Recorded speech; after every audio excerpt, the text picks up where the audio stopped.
Your Partner in Success Radio is a free business podcast with host Denise Griffitts. It's all about great stories, conversation, and context to help you move your business and life forward with actionable tips and advice from her guest experts. To listen and subscribe, just find us on iTunes, Google Play, or wherever you consume your podcasts. Good morning and welcome to Your Partner in Success Radio. I am your host, Denise Griffitts, and I'm thrilled to have you here with us today. This podcast is ranked in the top 2% of the most popular podcasts globally, and that's because of my guests. And I'm excited to introduce you to my guest today, Howard A. Lim. Now, he is an award-winning business and branding strategist. He is the author of Authentic Branding, which happens to be on my desk, and the founder and CEO of How, H-O-W, capital letters there, How Creative.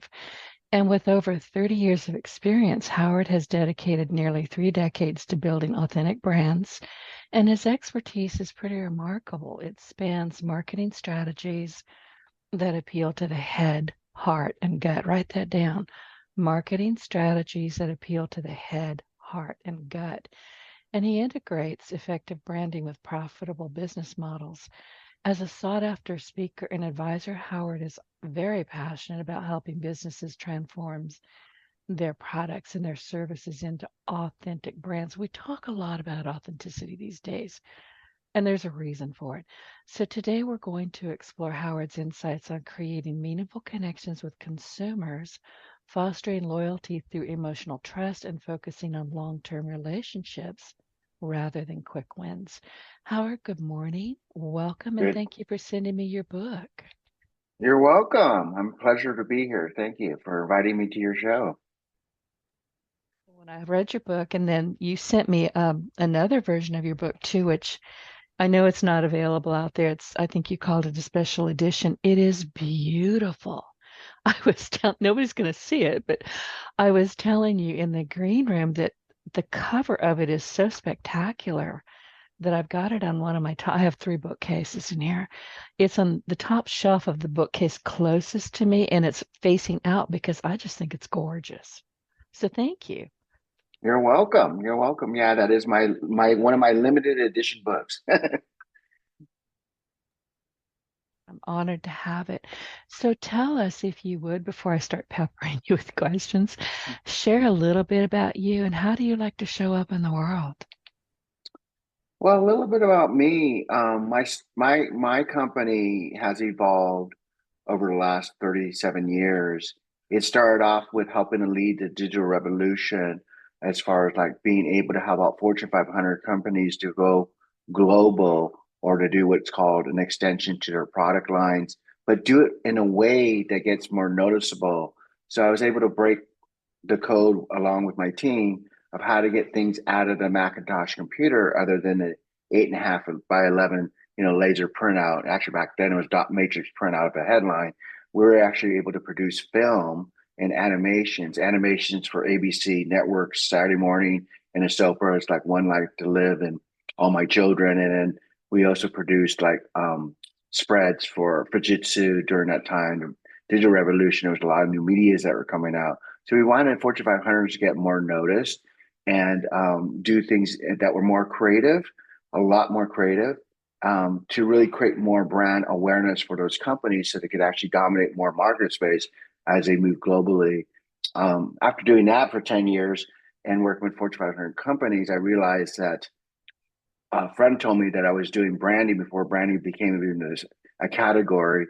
And really what I was doing was actually creating campaigns for companies to get them really positioned in the mind of the consumer or their clients. And since then, it's evolved even and further than branding, quite honestly, is what we do now is we design companies from the inside out.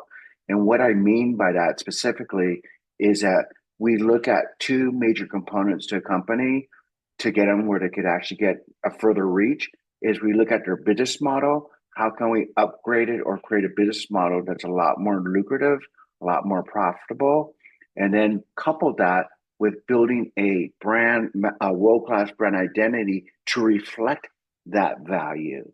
So we design companies from the inside out, starting with their business model, and then work at their culture, work with their culture and leadership of the business.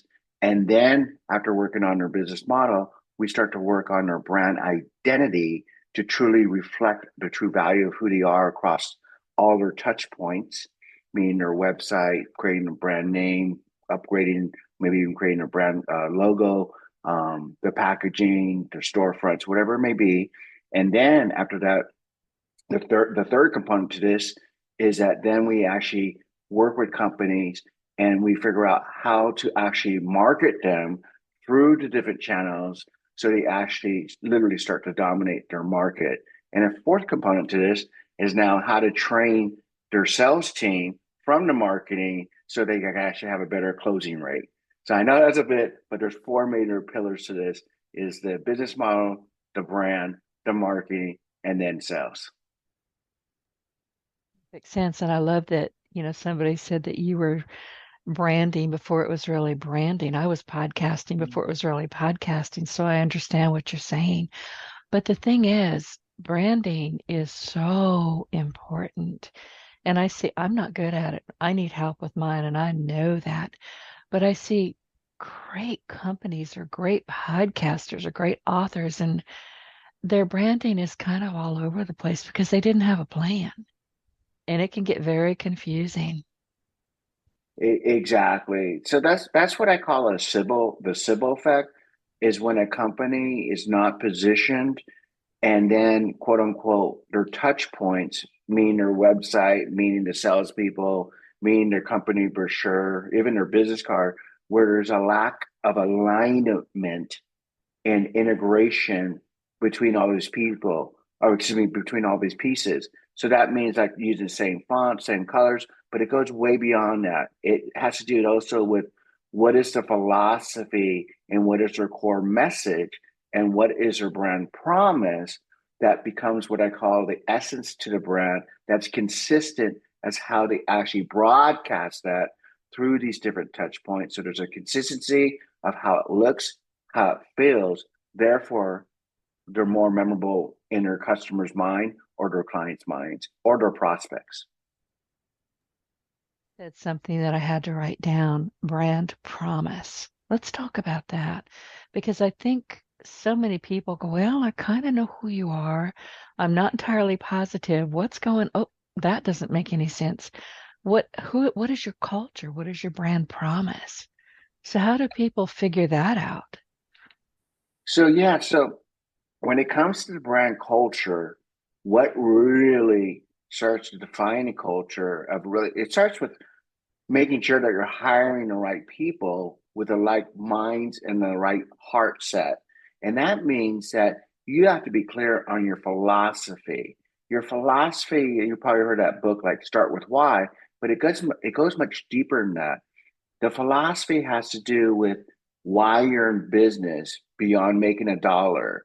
And that has to do with what is your really what I call also your core ideology. When you put the philosophy together with your core values, the core values like, we do things that are integrous, we do everything that's green, we're, we co-create with our clients, we partner with our clients.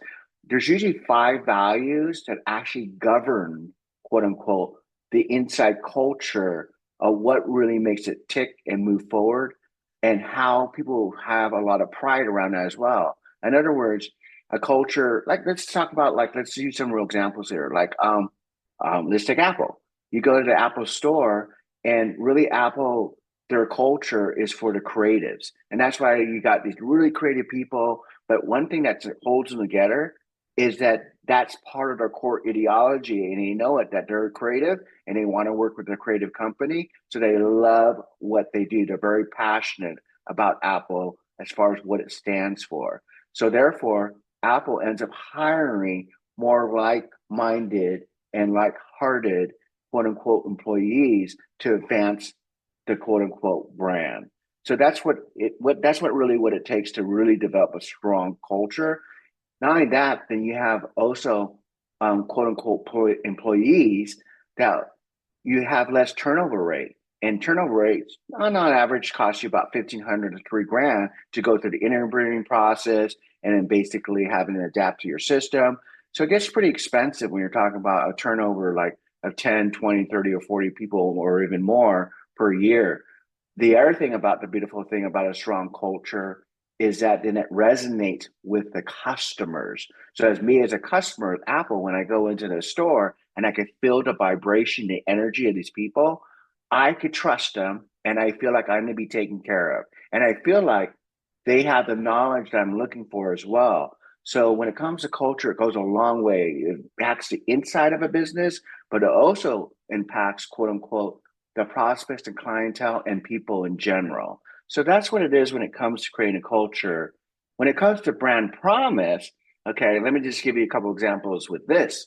This is really critical. A brand promise is really part of what I call the value proposition in a company. Value proposition in companies, what value are you bringing to your customers or clients that nobody else is doing? Not easy to get to, right?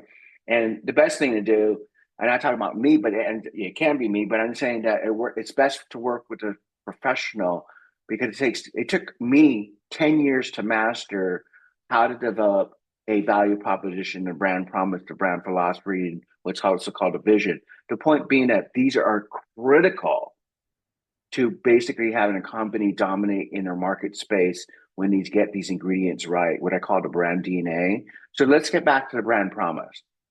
The brand promise is part of the value proposition of what's making your company unique and what value are you delivering to your customers slash clients that no one else is providing. A couple quick examples here. FedEx, absolutely positively guaranteed overnight. Okay. That became their tagline, but it became their differentiator of their value proposition versus who was out there. Who was out there as their competition? The post office. They And then I knew think UPS down the road. Wasn't exactly. UPS came afterwards, right? Exactly. UPS Okay. came out exactly. And I would describe the difference between UPS and FedEx. Okay. So FedEx saw that huge opportunity. So what they had to do to deliver on that promise is to create the infrastructure to have their business model match to their brand promise. Okay. So if they didn't deliver on that promise, the company would have sunk overnight. So they had to make sure that they had that deliverable through the different channels, that they're able to deliver these really important documents that people specifically in business that were looking for, having an organization, a service that could deliver overnight. Because the funny thing is, Denise, in the past, the way I used to be FedEx, before FedEx was FedEx, I literally had to go to the airport and I had to actually drop off a package, basically a luggage, to get overnight to my client in a different state. Okay. And then you have to pick up that luggage at the airport. That was the way I used to do it in the past. This is before the internet. And so that was the way I used to do it. So that's just an example of what's called a brand promise and an example of a culture. Brand promise. You said you would do something, and by golly, you did it. Yeah, exactly. You got brand promise. You gotta figure out what makes you now. The importance about a brand promise, by the way, is that a brand promise literally starts to separate you from all the others very quickly of what you're going to do for your customers or clients. And so the reason why this is also important about branding, why it became such a huge subject in the last 10 years, because there's more products and services than ever before. And so you got to differentiate faster and faster and faster. And you have to do it in a way that's actually engaging. To trust you. Listen, the truth is, we're going to do business with people or companies that we know, like, and trust, and we have to feel comfortable with them. You lose any one of those components, you're in trouble. Exactly. You lose any one of the components, you're losing your edge and you're losing them to the competition. And, we were talking about the post office, their branding. I'm not going to go there. I can't stand them. Let's just say. I don't trust them none. So, Well, yeah. And so here's the funny thing, Denise, with that being said, that is part of how to recognize as a brand. So now let's talk about brand equity. So over time, the post office really started to lose their edge. And quite honestly, they need to bring it back fast or they'll end up like Sears, right? So they really need to think about how they could actually win the hearts right. back. Sears is bankrupt. Aren't they just essentially gone now? I don't even know where they're at, quite honestly. You know, they closed down and where I live out here Yeah. in towards Santa Monica, they're no longer here. Yeah, they Yeah. yeah, they lost their edge and they lost their identity of what they stood for. And I think J.C. Penney is doing the same thing.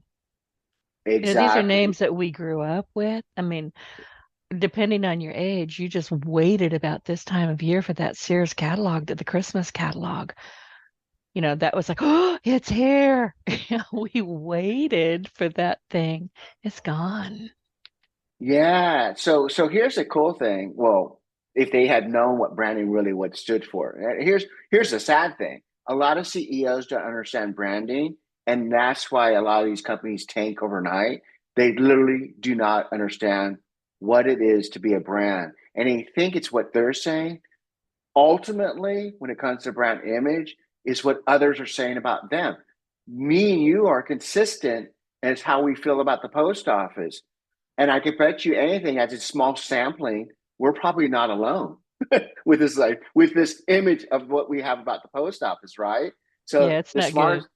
it's not good. So the smartest thing is they could do is actually get this information from their quote unquote buyers or consumers or clients and actually shift their business model so they actually could actually do something about it, but they're not doing anything about it. And unfortunately, the one up in my area was about to close.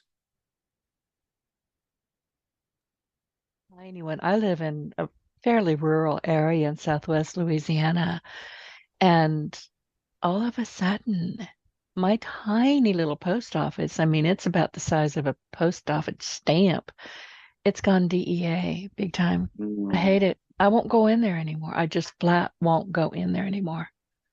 Yeah, yeah, which is a shame because you're like exactly what you're saying about Sears Roebuck as it was with the post office is something you could really depend on, Yeah. and they really lost their really what they've lost is their core value proposition, and they need to upgrade their business model. Most businesses, in my opinion, and including myself, I do it every year. I'm constantly upgrading my business model based on how I could actually fulfill the market, how it's not been served before, okay, by learning what my customers have said or figuring out the holes in the marketplace. And that goes for everybody that's listening to this. You really should be looking at your business model and looking at where the opportunities are and where things are quite honestly dated. To your audience and my, perspective is because I'm always on a podcast, but so I look at people as an audience. But Yeah, if you ask questions and you listen and you don't get offended when you're asking your consumer or your customer or your podcast audience, you may do a little bit of, oh gods, but you're still going to learn something. You're going to hear good and you're going to hear things that you had no idea you were impacting people in such a negative way or in such a positive way. You have to ask and you have to listen. And I think that's what you're saying. exactly. You got to take a survey. I don't believe in focus groups. I kind of like Steve was like, how Steve Jobs when he was around, like he didn't believe in focus groups because you create your market, and I'm do the same thing. The point is though, I'm a firm believer in customer feedback. And when I get the customer feedback, you're exactly right. You start to look at your blind spots, literally. And when you start to uncover your blind spots, that's an opportunity to strengthen your positioning. And the other thing about this too, which is kind of funny, I also belong to a lot of associations. I'm a part of a lot of panels and a lot of board. I'm a board, a lot of boards. The point being is this: when I was teaching at this one conference, I also got a lot of pushback from the people that were also teaching at that conference. And here's the reason why. And I'm not saying good or bad. I realized I was becoming a threat to them because I could do what they were doing, but beyond that, what they're doing. So you also have to look at what other people are saying and look at it from the standpoint, am I quote unquote a threat for their market space? And if you are, that's actually a good thing. And I'm, when I opened up this book, and ooh, and I always put sticky notes in books. I'm just my librarian from my childhood would raise up and get me if she ever thought I was, writing on a book. I can't do it. It's illegal. It should be illegal. But I've got a sticky note here, and you're talking about consider the Red Cross brand.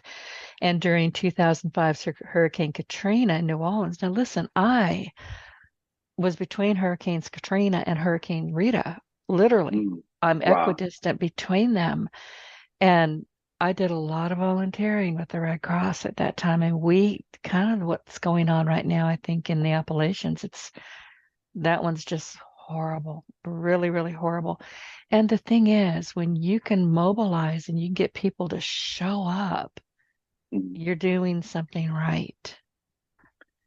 Yeah, exactly. And so the Red Cross, in my opinion, the Red Cross has done a beautiful job as far as their positioning ever since they were created. In fact, I myself, I donate. I'm a O positive, and I found out it was very universal. So as much as I can, I try to go into the Red Cross and donate. But the way that they do things now, here's what I love.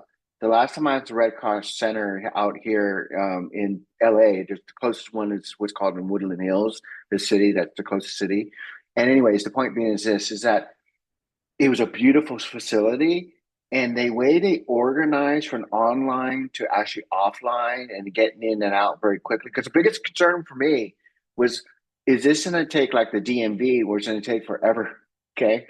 Uh, but I was so impressed of how efficient they were that was in and out so quickly because they knew the people that are coming in and out, they were time sensitive. So they've done a beautiful job with their services and keeping up with the times. And see, I have to store my own blood because I have a very rare type of blood. I won't say what it is on the radio, but if I'm going to need anything, there was a point in my life where I needed surgery and they told me to store my own blood. Well, I couldn't. I was in such bad Mm, shape, but mm, I didn't have a blood transfusion because there was none. wow. So blood transfusions, y'all, listen, especially with these things that are going on right now. Blood is needed. Yes, these people need cash. They need groceries. They need transportation. They need a lot of things. Blood is right up there, I think, in the top 5 things that people are going to need right about now. Yeah, you're exactly right. You're right. That is the currency of life. You could put it that way. Blood is the currency of life. Right, right. Well, we've talked about branding, and I Mhm. mean, clearly it's a crucial asset for businesses, but I was back in another page. You were saying here is what a brand image is not. You mentioned these earlier: a logo, a Mhm. corporate identity, Mhm. marketing, advertising, or graphic design, a Mhm. company, a product, or a service, and a name on a label. Yes, you need all of those things, but they're not what you're really building, are they? You're exactly right. So there's three parts to building a brand. There is the strategy, like how you're going to be positioned. Then there's the brand identity, such as your company name, what I call a brand mark, which is a lot more advanced than the logo, your website. Those are all what are called touch points in the branding world. And I say that's not enough either. I call them aspiration engagement points. You got to be inspired, it has to be engagement. Otherwise, it's also quote unquote a waste of money and time. So, what is a brand image? The whole idea is between a strategy and a brand identity is to influence the consumer. Why you? What is why you? How does that sit? It sits in the brand image of what they think of you. So ultimately, it's branding is not what you say. You can influence what you want them to think about you, but ultimately, a brand image is in the real estate in the mind of the consumer and the heart of the consumer of how they feel about you based on their expectation and based on then their expectation being matched to the experience of what you're saying. So that is why I say, a logo, the brochure, the website, quote unquote, the business itself ultimately is not the brand image. The brand image is what resides in the mind and the heart of your customer or client. And we're seeing a lot of brands just getting in a lot of trouble right now on social media because they have changed their brands so profoundly. And their existing product or consumer just doesn't even know who they are anymore. And you say here you can end up chasing away your old customers. You may just be chasing a trend instead of revitalizing the brand, veering off your brand course to imitate your competitors just so you can nab some of their customers is almost certain to fail. Let's talk about that. Because, I mean, I'll head over to Twitter in the morning, 5 o'clock in the morning. I'm awake, I'm moving. And I'll see things that make me go, what the heck were you thinking? Yeah, so that's a great question. By the way, this is the big, you could say 10-foot elephant in the room, right? It's or 10-ton, I should say. um, the thing is that people confuse marketing with branding. I would say even That's what I was trying to ask you. Okay, keep going. yeah, so a lot of companies that say they do branding, they do not do branding. In fact, out of the last 37 years of doing what I'm doing and understand the complexity of branding, how it actually creates so much value for companies and how the Fortune 500 companies become Fortune 500, three people are the only three that actually do branding. So everybody else think they're doing branding. Now here's the importance behind this. Most companies think that branding is the same as marketing, where marketing is basically promotion. When you look at in the definition of marketing, it's really promotion. If you don't have a strong position of your brand, you're promoting a very generic and a very civil, quote unquote, brand that has no heart, has no soul, has no personality.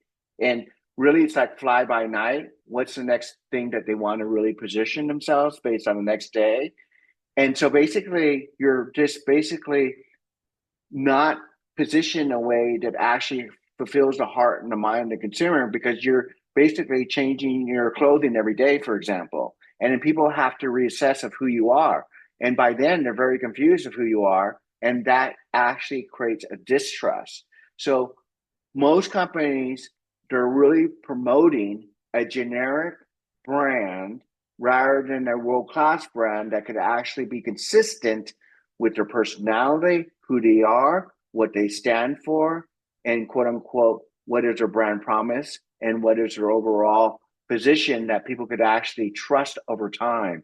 By the way, branding happens over time too, where marketing is kind of like, what do we need to do to promote the next day? But the promotion and marketing and PR and sales, they should all aligned to the core of the brand. And if that core has not been defined, you're right. It could kill a brand overnight. I've seen a lot of marketing companies do things that have nothing to do with the brand and the company because the brand itself is not clear of who it is.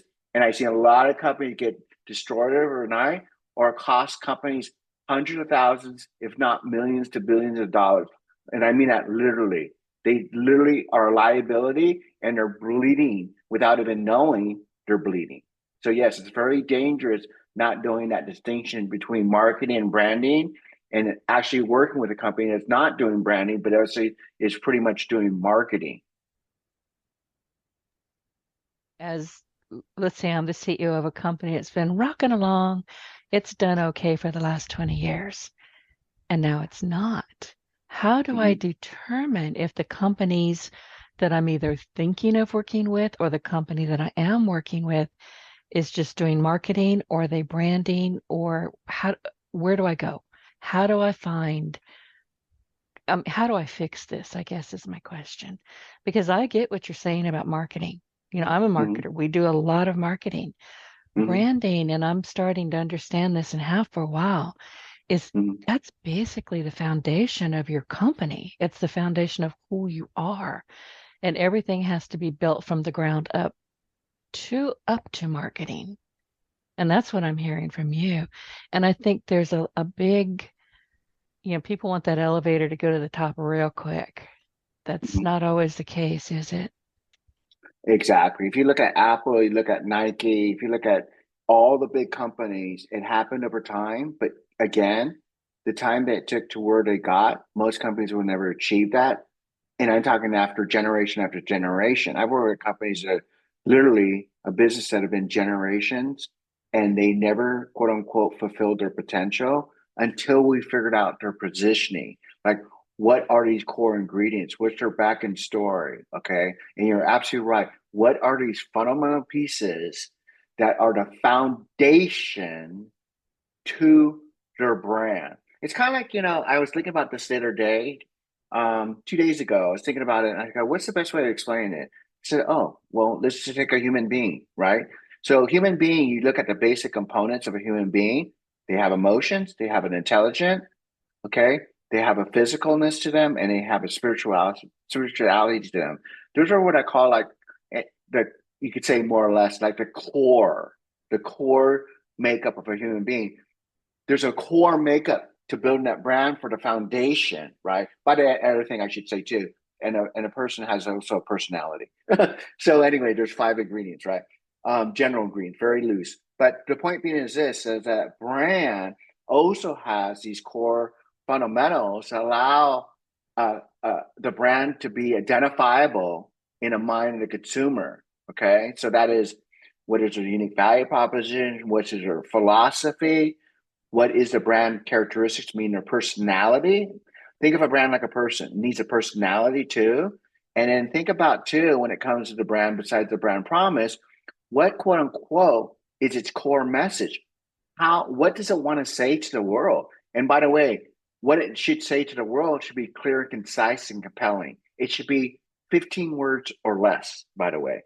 So these are the essentials, but they need to be refined to a point that they're absolutely clear. The more clarity a company has in their foundation, the more clear they're going to cut through all that noise of their competitors to come and be the first to mind of their customer and to their quote unquote client. So again, you're right. It doesn't happen overnight. It happens over time, but at least they have a strong direction to look at how they could fulfill their potential. And the reason why I say this, because I also teach and a speaker the last 25 years. I've met over and taught over 100,000 business owners. And when I was looking at, as I kind of was doing a poll doing this, is what is the biggest problems that companies face and what's consistent? Here's what I found out.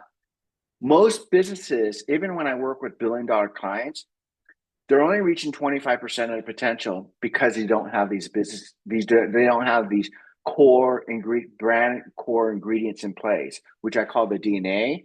And when we put these things in place, they take off. It totally changes the trajectory of their value, their equity, of course, profits, and of course, dominating the market, where we get them to a 90% or higher of their potential. Okay. So if companies are really serious without wasting their time and money over and over and over again, they really do need to figure out their foundation, because the biggest asset a company can own, and this is how what moves the stock market, moves the Fortune 500 companies, is a strong business model and a world class brand. Those two are the most critical that I found, and actually had a ton of case studies to prove that this is so. So I think that is a little bit of a long answer, but that gets to the heart of it, which is the core ingredients to a strong Right. brand. And that does make sense. And while you're talking, I take a lot of notes. I'm always scribbling while I'm listening to people, but I'm listening to what you were just defining, and I kept going back to, we're talking about going from the basement up, and you Right, talk about your DNA. right. I'm thinking do you happen to, this is what I'm going to ask you, when you're looking at everything that these companies are missing or not doing, or their DNA is maybe a little bit split or fractured, do you catch yourself going back to their why? The early days, why did they do this? What's happening? Has that changed? Has their why changed? You know And what? do you find that it doesn't? I bet it doesn't. You're absolutely correct. And that's part of why I create authentic branding, and how authentic branding, when I wrote my book, differentiates from all other branding books, is what is the authenticity of that brand, just like a person, where it doesn't change to its core. You could change, certain habits, you could change certain behaviors, but at the very core of how we're born into this world, that really doesn't change. We could transcend some of it, but really as a core of a personality and who we are as a human, right? There's a human being, two parts of us, but the human side of us, honestly, it does not change. Okay. So yes, you're exactly right. Is what I find is that when I always start with companies, I always do a 1 hour assessment to find out exactly their blind spots and what they didn't know. And then I also look at their blind spots, and I review their website. I reviewed all their touch points. So it was funny because I was just doing this for literally a $500 million company, and they're doing good, but they wanted to grow and scale, but they couldn't figure out how to grow and scale and to actually work across America, right? And and I was looking at it, and I asked exactly what you're saying. I said, okay, what is the philosophy? What's been the philosophy of? And it's 2 generations old now. I said, what's been the philosophy of your business? And they're starting to tell me what their philosophy is and why they do things differently. But I had to ask the right questions to get the right answers that I was looking for. And as we were talking, I was like, you don't have any of this on your website. And this is what's making you so compelling and so authentic and so credible. And this is what's actually allowed you to get to quote unquote $500 million. I told him I want to take him over $1 billion, okay, because I know I could. But the point being is that they didn't even, this company itself, for the size that it is, didn't have quote unquote the ingredients to take in where they could actually literally take off the lid, the glass ceiling, and keep growing and growing and growing. And so if you think of any great brand, or quite honestly, any great country, they're very clear of their philosophy. And when they're not clear of their philosophy, that's when they start running into trouble. Okay. That means people, that means relationships, that means families, Right. organizations, and countries. And our history everywhere is so important. And if you're Right. ignoring your history, whether you're as a person, a human being, or a business, or you've just kind of let it slide off into the back closet because, oh, you're doing okay, everything's fine. Your history is how you got here.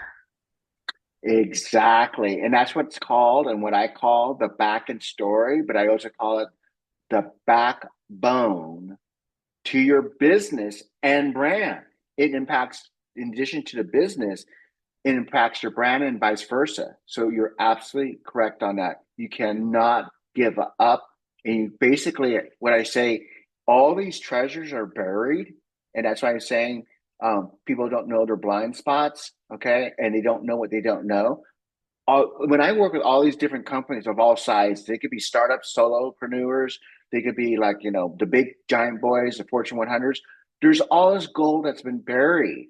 Now we need to unbury that, bring it to the surface to leverage their position in the market. Because you clearly defined that they hire creatives. That's who they want.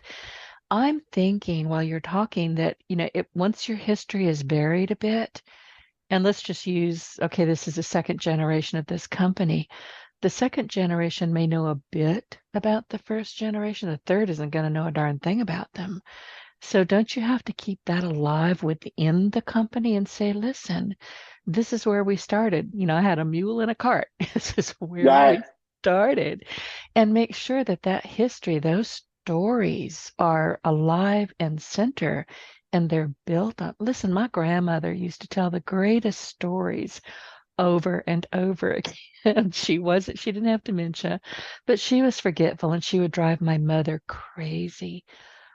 Howard, I wish to God I had recorded those now Mm, because they're lost mm. forever except in my memories. So I did have a point there. You may have to pull it out of my head, but there you go. No, you're exactly right. There's a company I was working with that was three generations old, and it was and the generation after generation, more people in general, besides not just their consumer and shoppers and clients, were not sure what they stood for. And they actually were such an instrumental part of literally forming that country, of the difference they're making, how his grandfather was making a huge difference in that country. His grandfather is actually on a $20 bill. So what was going on after generation, you're exactly right. All that history was disappearing. That the new generation, a third generation, basically it was the millennials, didn't even know who they were, and they're losing all that market share to other companies that were popping up. So what we had to do, or what I had to do specifically with them, is, and it's a family-run business, is to bring all the VPs and the president and the founder together. Okay, not the founder, but the president now, right, and the CEO, and then all the VPs were all family members, and talk about exactly what you're saying. Talk about what his great grandfather, why he made such a huge difference for quote unquote that business. As it goes beyond that, it was actually helping out with the country itself.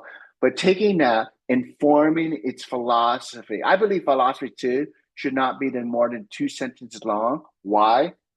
Because they become memorable. They become memorable not just to the outsider, I mean people looking from the outside looking in, but also all the employees. In fact, we, besides the philosophy and vision statement and core values, we actually framed those quote unquote values and statements and assets.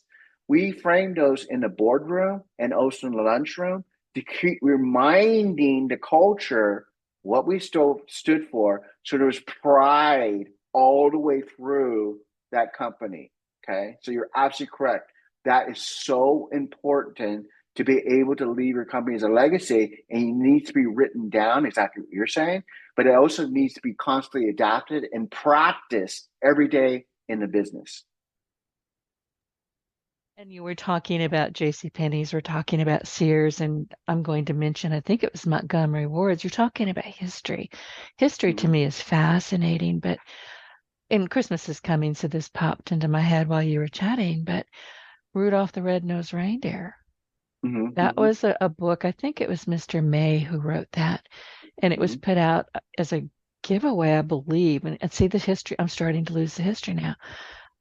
At Montgomery Ward's, it has become one of the best loved stories, you know, everything. I mean, it's part Yeah. of Christmas these days.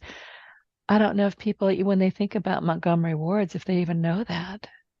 It's Yeah, important to exactly. know these kinds of things. This is who Montgomery Ward's was back in the day. I think it was Ward's. I may be lying, but I think it was. Yeah, it was Montgomery Ward's. But just small things like that. Say, oh, I didn't know that. Well, let me go see what's going on with Montgomery Ward's now. I don't even know if they're in business, to be honest. Yeah, you're absolutely correct. So what that's referred to, and what one of the biggest things that gets missing when it comes to building a brand, successfully building a brand and having it where it actually, you could say, has dividends, is brand equity. So what you're referring to, which is something that makes the company unique, remember it's authentic branding, right? That story is the only authentic story tied into that brand, right? So no one else could duplicate it because it'd be a ripoff and it wouldn't be truthful. So that is called brand equity. Brand equity are and brand equity is basically in the form of two: tangible and intangible. So what you're talking about is the intangible when it comes to feelings and experiences that people have that could be carried on from generation to generation to help position that brand, okay, against all other brands, right? So that again is brand equity. Another thing of brand equity, by the way, would be the name of the company, okay, the tagline of the company. These are all what I call triggers that actually create a trigger in the mind of the consumer or client for instant recall of what that company, who that company is, and what they stood for, to again move through the clutter of space. So you're absolutely correct. That is a critical point and one of the critical ingredients to what I call brand equity. And when it comes to a company's assets, that it actually becomes a dividend for the company's quote unquote revenue and profit. And you talked, and I wrote this down too. You said that you had to kind of refine your branding piece down to about 15 words or less. And I immediately wrote elevator pitch because Right. about 10 years ago is when everybody was starting to write and trademark their elevator pitch. Mm-hmm. And it's still happening. And it's not a bad thing because if you can define yourself as a personality or as a business or however you're going to show up, and you can make something that is catchy, it makes sense, and it's true, I think that's good branding. Absolutely. Absolutely. See, a lot of what you're saying, Denise, a lot of this is getting lost now because people don't understand branding. And you're right. You want to be consistent, like the Think Different campaign. Actually, my brother created that, the Think Different line. But the point being is that what is the essence, okay, that separates that company from all other? Well, what separated Apple from all others? Again, it was towards the creatives. And the other thing that was brilliant about was Steve Jobs was making a user-friendly interface, which took more codes aligned to make sure that it was simpler, more simpler on the end user. So a lot of times it's complex to make things simple, and it's simple to make things complex. The art is to make things complex, to make them simple. To make things simple for the end user, meaning the customer or the client. So yes, when it comes to quote unquote, like the tagline of companies is to keep that position of that elevator speech, which I call the core message, consistent through all the pieces that you create. I'm fascinated. I'm scribbling down notes like crazy. So you believe, and you've said this, and I've read it in your book, you believe that branding is necessary for all types of businesses, regardless of their size or their industry. And I agree with you. I think we both kind of decided, though, that it ain't easy. It just isn't. So you say in the South, that ain't easy. I mean, I struggle with my branding. I know who I am. I haven't changed it a whole lot, but I haven't done, and you've been giving me homework, whether you knew it or not, I haven't gone deep into my why. I haven't Mm. really looked at my history. My podcast is 16 years old. It's old enough to drive, but I haven't really, yes, Love but that. I haven't really branded it properly. And I know this. So guess Mm. what I'm doing? Yeah, so that's where, yeah, exactly. So that's where the book really comes out. By the way, the reason why I designed the book, my book, and came out with my book, besides the authenticity of building an authentic brand, and so it's so unique, it's gonna be difficult for anyone to copy, is that when at the time that I created that book, when I first started my book was oh gosh, I think there was like two or three books that were out at the time on branding, and one of them was really really good, by the way, called Strong Brands. But the point being is that none of them had the three books that back then is like 30 years, 25 years ago, whatever it was. None of them had exercises. None of them gave you, a sense of their trade secret. To be clear about this, of how to actually build their brand. I said, well, I want to help out all size business. I don't care about the size of the business. I really care about making a difference in people's lives by helping out my clients, how they make a change and shift in people's lives, right? Their customers, their clients. That's why I created my book. It's like, so there's exercises in there that actually how I create literally multi-million and literally 7 separate billion-dollar companies. So I just want to create a book that actually was accessible to all size businesses. And to get back to your point, yes, branding's for all sides. I work with a lot of startup companies that literally start from scratch that are already in a multi-million-dollar range within short time frames, right? Like one of them was in 3 years, another one was in 4 years. So it's a process I created where, quite honestly, the process doesn't take, it takes less energy than most graphic designers and ad agencies and marketing companies, the process I take companies through. Now, yes, it was complex to get it to such a simple model. It took 10 years to design this model to make it easy for my clients to absorb and how to create a world-class brand. But the point being is that it is important for all size businesses, whether you're a startup and anywhere you're in the business cycle. So you could be at a B2B, a B2C, a B2G, which is business to government. You could be a startup or a Fortune 100 company, and you could be anywhere in your business cycle where you're a startup or going through an exit strategy. We help companies go through an exit strategy. In other words, go, IPO for a stock market, or even go franchise or create a license screen agreement. And basically what I look at is how do we take the lid off? Because what I find that's so frustrating and what frustrates me and makes me sad about companies, they're constantly having to stop, start, stop, start, stop, start. After all these years, like decades of years, if they had to dip the right formula from the beginning, but doing it right, they'd be so much further along of making a difference for their customers and for their clients. Hit the wrong button. What sets your SIM system apart from traditional business development, SIM? What is that? What do people need to be looking at? Okay, so the SIM system, I went doing what I've been doing for 37 years, and I'm a whole brain thinker. So that's how I'm able to analyze things very quickly and look at systems, processes, intellectual property. I've helped out with clients, patents, and so forth. And the right side, which a lot of it is the branding side. So the left side is more like a lot of it has to do with like business development, the business development of companies, the business model. Right side has to do with more like how we're going to engage now the customer's emotions, right? Through aesthetics and through basically, their feelings, right? So I combine it two. So what the SIM system is what I was finding is that what I found out is that usually what companies do, they have to hire a business strategist, and they hire a branding person, they hire a marketing person, they hire a sales person. What I want to do is create a holistic approach to things where now, and what happens is that I found a lot of companies by doing that, they end up with a lot of silos. And the left hand's not talking to the right hand. It's more about now putting out fires and the blame game versus companies working together and rolling in the same direction. What I was find out by working with companies, they're all splintered and pulling each other apart, and they're trying to figure out why they're not growing and keep blaming, oh, it's the marketing department. No, it's the person handling the purse, the CFO. Oh no, it's the branding company. Da da da. And so there was never a master plan put into place to make sure that everybody is working together by understanding the CEO and founder's philosophy and values. To start with that.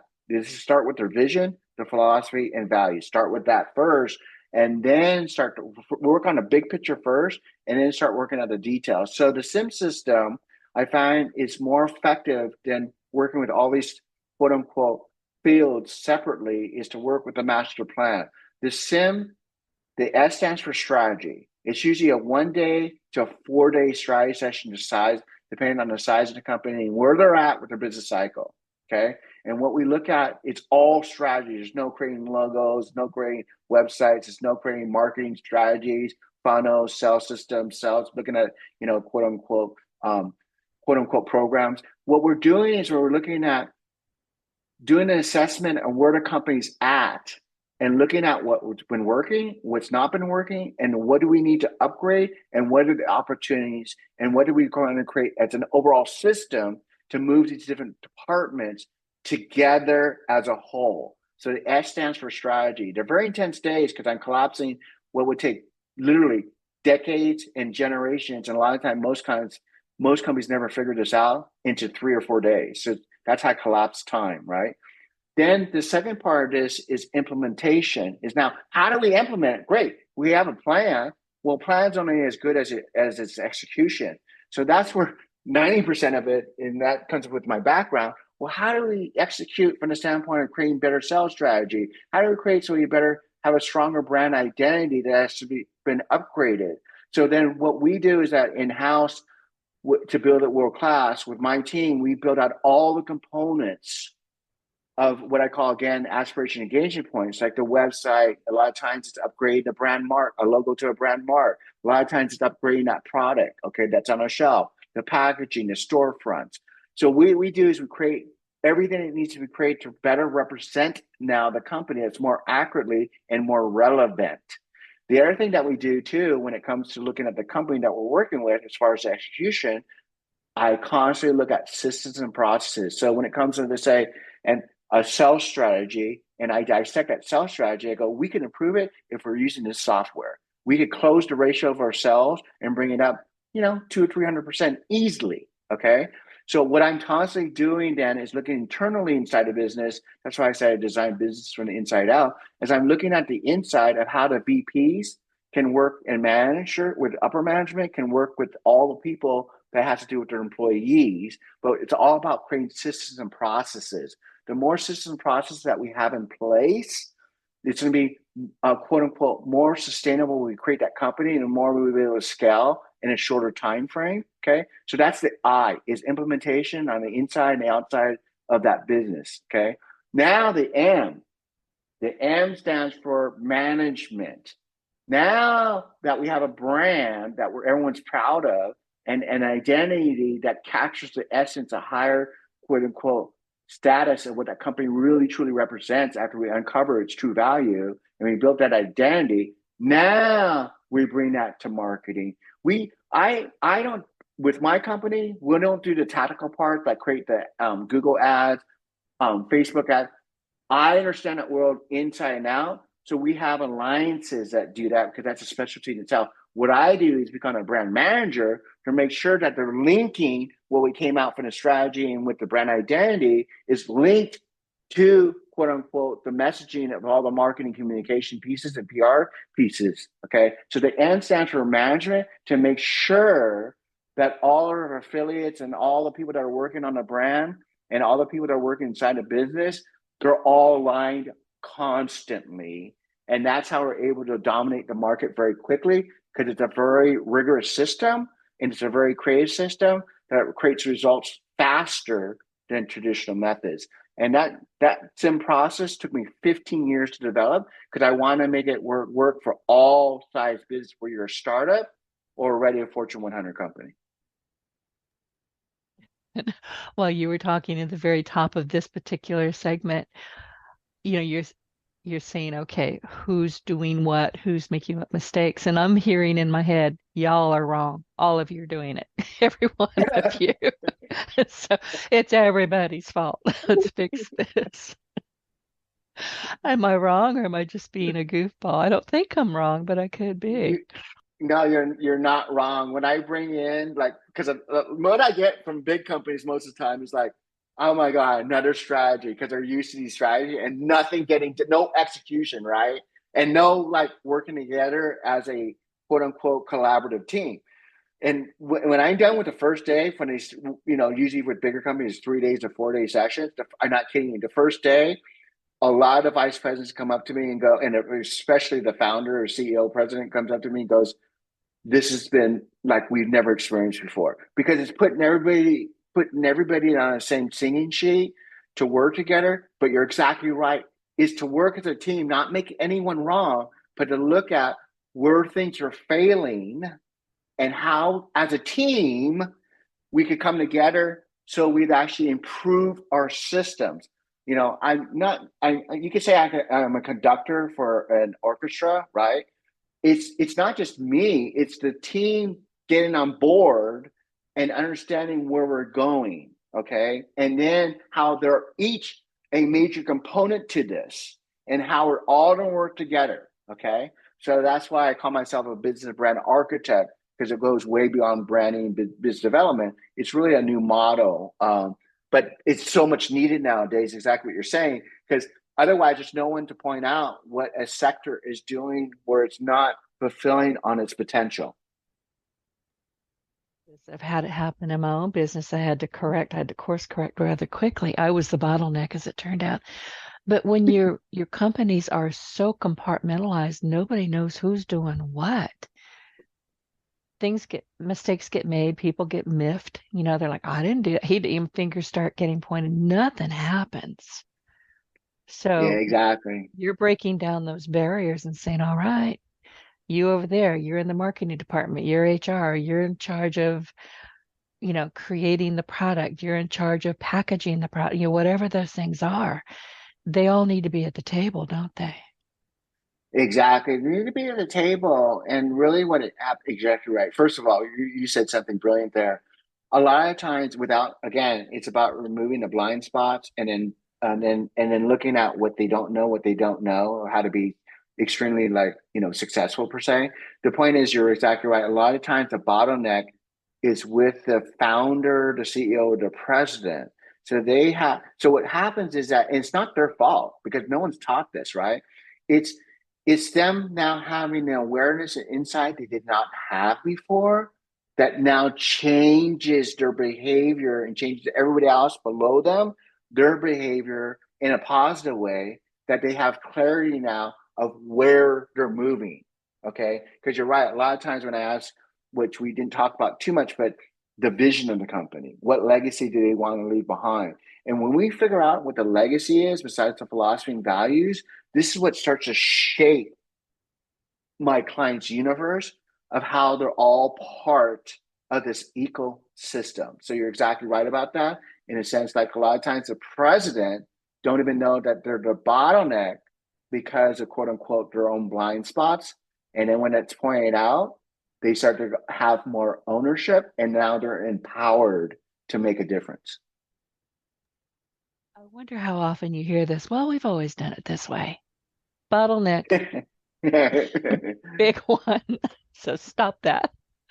Howard, listen, thank you so much for sharing your truly inspiring journey and your insights with us. This has been genuinely fascinating. The book is terrific. I've thoroughly enjoyed talking with you.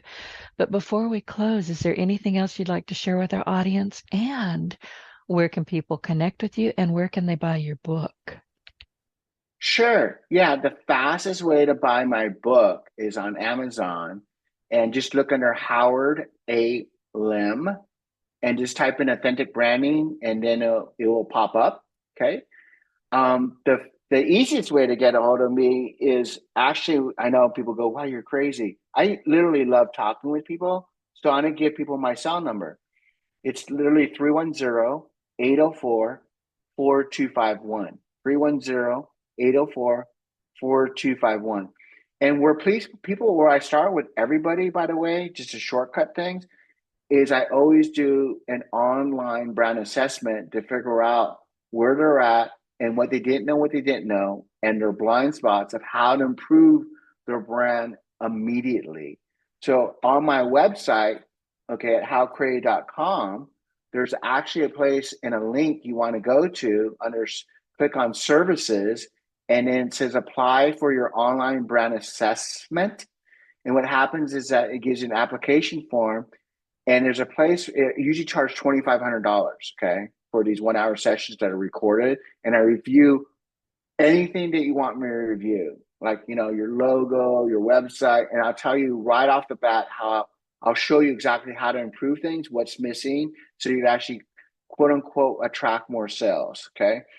In this coupon area where it says coupon, it says apply coupon. If you type in HOW and you click on apply, you will get 80% off, and it'll only cost you $500 to get a full hour of my time, undivided time, and we use Zoom. Okay, and the whole thing's recorded, so they can go back and forth to listen to what I had to say about your brand and how to improve upon it. Show notes, and I'll be sending that to all of my social media platforms. So to our audience, this is important. In his book, Authentic Branding, Howard A. Lim takes us on a very insightful journey into the heart of building a meaningful and a lasting brand. And he emphasizes that authenticity is key. We've been hearing that a lot over the last few years. I don't know where it was before now, but it is. I really don't. If I don't trust you, I'm not doing business with you. It's simple. You're exactly right. And that's why MCI and a lot of companies tanked overnight, because they weren't authentic. It was all about making money. It wasn't about caring about their customers. And it was always about making a profit. So yes, you're exactly right. That's where we were in the past. But where we're at now, you're exactly right, is more the authenticity and keeping companies genuine. We have to like you, trust you, know you. We have to know that when we come back to you, nothing has really changed. Maybe the products are a little bit better. Maybe the pricing has changed, but your values and your principles are still the same. And I think that it gets lost. I really do. So anyway, and in this conversation, Howard shared some valuable lessons lessons, I can't even talk, on avoiding common branding pitfalls like inconsistent messaging. I'll get through this, Howard, I really will. And emotional disconnects while offering practical strategies to overcome these challenges. And he also highlights the importance of understanding consumer behavior and adapting to the ever-changing market landscape. And it's ever-changing like minute by minute. So by prioritizing long-term relationships and aligning brand identity with core values, we kept talking about that. Howard equips businesses with the tools they need to foster loyalty and trust among their audience. And listen, everybody, if you enjoyed this episode as much as I did, and you found Howard's insights as enlightening as I did, geez, it's Monday. I can't talk. I'd love for you to take a moment to hop on over to Apple Podcasts and leave us a review and mention him. And the reason I ask for you to do that is because your thoughts not only help me improve, but also allow this podcast to reach more listeners who are eager to learn from phenomenal people like Howard A. Lim. So be sure to connect with him on his social media platforms. Take advantage of the offer that he just gave us, and I'm going to have him repeat that in just a second. And thank you for your support. Howard, can you repeat that one more time, and then I'll reluctantly let you go. Sure. Yeah. So it's what I call the online brand assessment. And then what I could do, I could also email you this link. But what you want to do is you fill out the application form and you type in the coupon HOW and you hit apply, and it brings your quote unquote investment fee from $2,500 to $500. And what that is that we'll have a one-on-one Zoom call, and I will go over your brand identity and shift it from average to great by identifying how you can improve things immediately. So therefore you can align yourself more with your ideal customer and create more sales. And listen, everybody, go get that book. It's amazing. I have 3 bookshelves in here. I interview a lot of phenomenal authors. I have hundreds of books in here. I have read every single one of them. And I've got one bookshelf in particular. It's the one closest to my desk where these books that I'm going to be delving into a lot live. This book lives on the top shelf. I think I mentioned that earlier. So be sure to connect with Howard. Thank you, everybody, for your support. And let's keep the conversation going. And I will see you next week. Howard, thank you so much. Thank you. I really appreciate being on your show and love what you do for others. And I'm glad to be part of it. Oh, it was my pleasure. And thank you again. Get your voice heard. If you would like to launch your own far-reaching podcast, contact Denise Griffitts at yourofficeontheweb.com and go to the podcast tab.